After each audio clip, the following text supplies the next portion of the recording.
3 দিনের রাষ্ট্রীয় সফরে চীনের বেইজিংয়ে অবস্থানরত যুক্তরাষ্ট্রের প্রেসিডেন্ট ডোনাল্ড ট্রাম্প এক বিরল কূটনৈতিক মুহূর্তের জন্ম দিয়েছেন। বেইজিংয়ের গ্রেট হল অব দ্য পিপল এ আয়োজিত এক রাষ্ট্রীয় নৈশভোজে চীনের প্রেসিডেন্ট শি জিনপিং এর সম্মানে তিনি শ্যাম্পেনের গ্লাস হাতে তুলে নেন এবং টেস্ট করেন। সামাজিক যোগাযোগ মাধ্যমে এক্সে ছড়িয়ে পড়া একটি ভিডিওতে দেখা যায় দ্বিপাক্ষিক আলোচনার পর আয়োজিত ওই নৈশভোজে ট্রাম্প শি জিনপিং এর সঙ্গে গ্লাস উঁচিয়ে শুভেচ্ছা বিনিময় করেন এবং মৃদু চুমুক দেন। এরপর পুরো অনুষ্ঠান জুড়ে পরিবেশ হয়ে ওঠে আরও উষ্ণ ও সৌহার্দ্যপূর্ণ। ডোনাল্ড ট্রাম্প দীর্ঘদিন ধরেই ব্যক্তিগতভাবে অ্যালকোহল থেকে দূরে থাকার জন্য পরিচিত।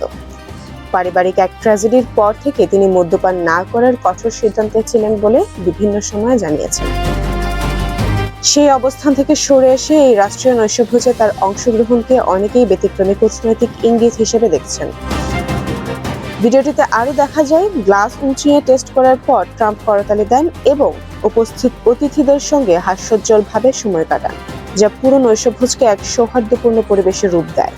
বিশ্বের 2 বৃহৎ অর্থনীতির মধ্যে চলমান টানাপোড়েন কমাতে এবং পারস্পরিক শ্রদ্ধাবোধ প্রকাশ করতে এই ধরনের আচরণ গুরুত্বপূর্ণ ভূমিকা রাখে।